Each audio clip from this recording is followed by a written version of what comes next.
राधे राधे दोस्तों, welcome back to my YouTube channel Kajal Dev Mankale में आप सभी का स्वागत है।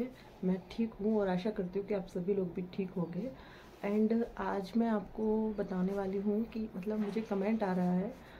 कमेंट में कुछ लोग पूछ रहे हैं, जैसे कि एक सपना मुक्कू है और उनने मुझसे पूछा है कि आप दंतरौगा धाम गए थे तो वहाँ के नियम क्या क्या हैं, क्या क्या करना पड़ता है, उनके बच्चे को प्रॉब्लम है। तो पहली चीज़ तो कोई भी माँ हो अपने बच्चे के लिए सब कुछ करने को तैयार हो जाती है अगर बच्चा ज़रा भी तकलीफ़ में है तो मैं उन्हें उनके बच्चे के वजह से ही ये चीज़ बताने आई हूँ, क्योंकि मैं इस परेशानी से मैंने ये देखी है ये परेशानी, तो मैं भूल नहीं सकती उस चीज़ को। जब भी याद करती हूँ या हॉस्पिटल की वीडियो भी अगर मैं देख लेती हूँ ना, तो मेरे को रोना आ जाता है। मैं नहीं देख पाती हूँ ये सब चीज़ें, मतलब बहुत हो गया है सब, लेकिन मैं भूल नहीं पा रही हूँ। और भी कई लोग मेरे को डीएम कर रहे थे इंस्टाग्राम पर भी, तो इसलिए मैं ये वीडियो बना रही हूँ, व्लॉग बना रही हूँ। तो सपना, मैं तुम्हारी वजह से और कुछ लोगों की वजह से ये व्लॉग बना रही हूँ, तुम्हें जानना था। तो दंतरौगा धाम में ऐसा है, दंतरौगा धाम ग्वालियर के पास भिंड जिले के में स्थित है और भिंड तहसील लगती है, वहाँ स्थित है। और माना जाता है कि हनुमान जी बाबा की ये मूर्ति 500 साल पुरानी है। और कोई से संत थे, संत बाबा थे, उनको ये मूर्ति मिली थी।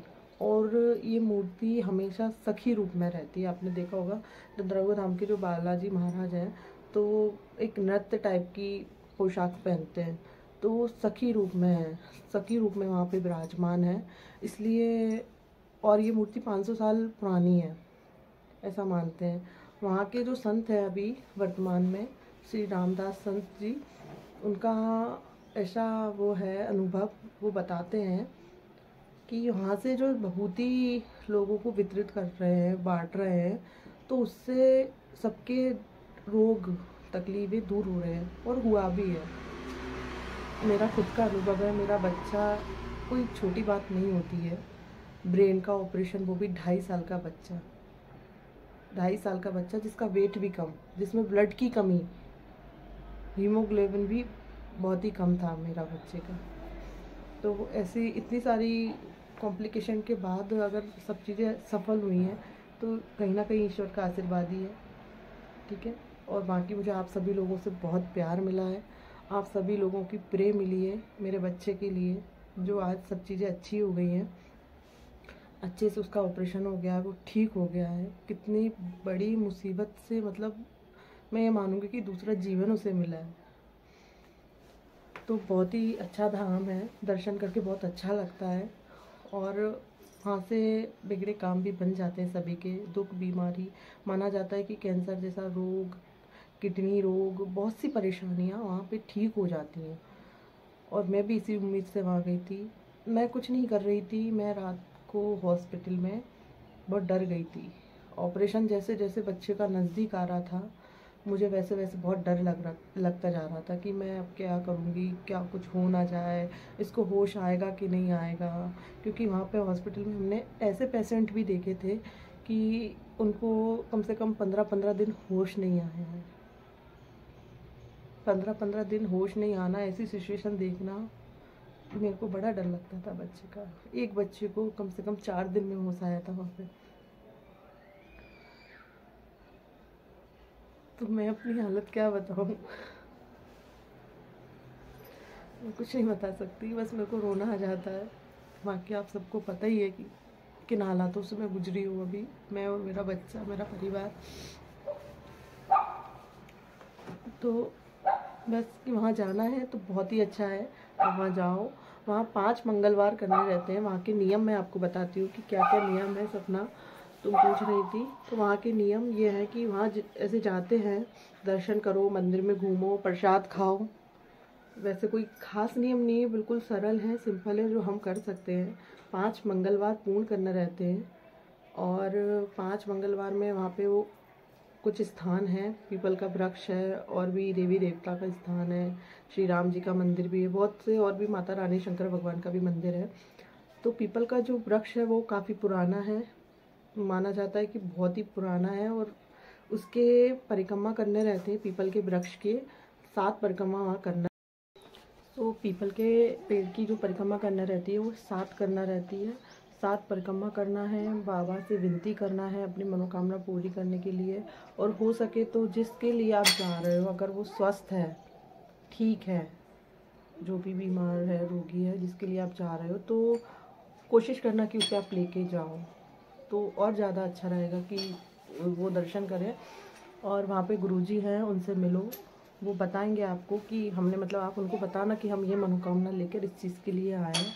और हर मंगलवार शनिवार को वहाँ पे विभूति मिलती है, बिना मंगलवार के भी मिलती है, पर मंगलवार और शनिवार को तो मिलती है। 3 पैकेट, 3 पुड़िया देते हैं वो विभूति की। और 5 मंगलवार हमको जाना रहता है, कैसे भी जाओ। ज़रूरी नहीं है कि आप कंटिन्यू 5 मंगलवार पूरे करो। अगर बीच में कोई गैप हो जाता है, बाई चांस कभी कभी नहीं जा पाते हैं, और ऐसी चीज़ों में रुकावट आ ही जाती है, तो ऐसा कुछ ज़रूरी नहीं है। लेकिन कोशिश करो कि एक बार में ही पूरे हो जाए तो और अच्छा है। अभी मेरे भी 5 पूरे नहीं हुए हैं मंगलवार, बेटू के लिए जो बोले थे, अभी 2 हो गए हैं। और जाने को तो हम 3 बार जा चुके हैं, पर अर्जी वाले जो पेशी करी हैं वो 2 ही करी हैं। और बीच में कुछ ना कुछ रुकावट आ जाती है। हमें बीच में बेटू को भोपाल भी लेके जाना था चेकअप के लिए, और अभी कुछ टाइम बाद फिर से जाना है, और उसके टाँके कटाने के लिए भी ले गए। तो इन कारणों की वजह से हम नहीं जा पाए। अभी मेरी फैमिली में शादी पड़ गई थी, भाई की शादी, तो उसके वजह से भी फिर हम अभी शादी अटेंड करें। अब कुछ टाइम बाद मैं अपने मायके भी जाऊंगी, सो इसलिए मैं तो नहीं जा पाऊँगी, इसके पापा ही जाएंगे, वही पूरी करेंगे। बच्चों को लेके भी नहीं घूम सकती मैं ज़्यादा। सो यही उनके नियम है, कोई ख़ास नियम नहीं है। बस ईश्वर से सच्चे मन से अगर विनती करके कुछ मांगो तो वो ज़रूर देते हैं। अपना मन सच्चा होना चाहिए, बाकी तो बाबा सबकी रक्षा करते ही हैं। कोशिश करें कि आप चालीसा पाठ वगैरह वहाँ पे करें, तो और अच्छा रिज़ल्ट मिलता है। और ये अपने मन की श्रद्धा के ऊपर है, जितना बने उतना करें, तो कोई ख़ास नियम नहीं है। जाके विनती करें। 5 मंगलवार करना रहता है, परिक्रमा करने रहती है पीपल के वृक्ष की, श्री राम जी का ध्यान करना रहता है। बाकी जो जितनी दान श्रद्धा है आपकी, या प्रसाद की जो भी है, वो आप अपने मन से कर सकते हैं। कोई विवश नहीं करता, कोई फोर्स नहीं करता कि तुमको ऐसा करना है, तुमको ऐसा नहीं करना है। ये अपने मन की इच्छा है, कोई ख़ास नियम नहीं है। बस 5 मंगलवार बाबा के दरबार में अच्छे सच्चे मन से जाओ, सच्ची श्रद्धा लेकर जाओ, उनसे विनती करो मनोकामना पूरी करने के लिए, बाबा ज़रूर पूरा करेंगे। पीपल के वृक्ष की परिक्रमा करें, विभूति लें, और जो रोगी है उसे विभूति ज़रूर खिलाएं। एक बार में ना खिलाएं, थोड़ा थोड़ा रुक कर खिलाएं। जब भी बीमारी आए या ज़्यादा दुख बीमारी हो जाए तो खिलाएं। और ज़्यादा बीमार है तो दवाई के तौर पर खिलाएं। जैसे शाम को दवा दे रहे हैं, सुबह दवा दे रहे हैं, तो उस हिसाब से अपनी दवा के तौर पर खिलाएं। बहुत अच्छा रिज़ल्ट मिलता है। बाबा ने मेरी तो सुनी है। और मैं आपको ये भी बता दूं कि मैं कैसे गई हूँ। मैं रात में सो गई थी, बहुत डर लग रहा था बच्चों के ऑपरेशन के लिए। अचानक से ऑपरेशन की डेट आने वाली थी, मतलब बोल रहे थे कि डॉक्टर बता देंगे, और मैं डर रही थी। सुबह डॉक्टर बताने वाला था, और रात में अचानक से बाबा का ध्यान आया। विनती करने लगी, बाबा बाबा क्या करूं, कैसे आऊं। मतलब मन बोल रहा था कि वहाँ भी चलो, मोबाइल में देखा हुआ था, मन बोल रहा था कि यहाँ चलूं। पर अब फंसी ऐसी कंडीशन में थी कि अस्पताल में हूँ, और डॉक्टर कल डेट बताने वाले कि ऑपरेशन कब करना है। तो बहुत डर लग रहा था, और सोच रही थी कि कैसे आऊँ बाबा। सिर्फ बाबा जी से विनती करी थी, कि बोला था कि बाबा अगर आप सच्चे हैं, और अगर मुझे बुलाना चाह रहे हैं, तो आप मेरे को अस्पताल में से भी बुला लोगे। और यही है कि मतलब मेरा ईश्वर कहीं ना कहीं सच्चा है। जो सिर्फ रात को मन में विचार आया था, मन आंख बंद करके सोते समय बस प्रार्थना की थी बाबा से। सुबह डॉक्टर आए, उन्होंने बोला कि बच्चे को दिवाली मनाने दो, अभी ऑपरेशन नहीं कर रहे हैं, कुछ टाइम बाद करते हैं। ये डॉक्टर ने बोला कि आज ही तुम्हें डिस्चार्ज कर देंगे। मैं इतनी खुश हो गई थी कि मैं नहीं गई। फिर मैंने कुछ नहीं बोला, हमने डॉक्टर की बात मानी और हम घर नहीं आए। अपना सामान सट्टा जो भी बैग वगैरह थे सब लेके सीधे मैं ग्वालियर गई दीदी के घर। वहाँ से मैं भिंड गई बाबा के दरबार नंदरोगा धाम, दर्शन करके आई, अपनी अर्जी लगा के आई। पहले दर्शन कर दिए, ये इसमें हमने अर्जी नहीं लगाई थी, दर्शन किए थे। बस बच्चे को दुखा के लेके आए थे, दर्शन करी, भभूति लेके आई, खिलाई, और उसके बाद फिर हम घर आए थे। उसके कुछ टाइम बाद जब हमें डॉक्टर ने डेट दी थी कि इतनी तारीख को आपको हॉस्पिटल आना है दिखाने, और फिर उसके बाद एडमिट करके बच्चे का ऑपरेशन करेंगे, तो हम फिर उसके बाद गए। तो उस बीच में फिर इसके पापा धाम पे गए थे, दोबारा अर्जी लगा के आए। जो नियम रहता है, अर्जी लगाने के लिए भी एक नारियल लेते हैं। अगर लाल कपड़े में नारियल को लपेट के उस पर कलावा 5 बार बांध के फिर बाबा से विनती करके उनको समर्पित कर दो और अपनी अर्जी लगा दो मनोकामना बोल के, तो ज़रूर स्वीकार होती है। मेरी तो हुई है, ज़रूर ही होती है। ऐसा हो ही नहीं सकता कि वो ना सुने पापा। मेरी विनती पूरी हुई है। तो बस यही कहूँगी कि आप भी ज़रूर जाएं। अगर आपके परिवार में, फैमिली में किसी को भी ऐसी प्रॉब्लम है, दुख, बीमारी, तकलीफ़ है, तो आप दंतरुआ धाम ज़रूर जाएं, क्योंकि मैंने वहाँ से पापा के आशीर्वाद से अपने बच्चे की तकलीफ़ को दूर किया है।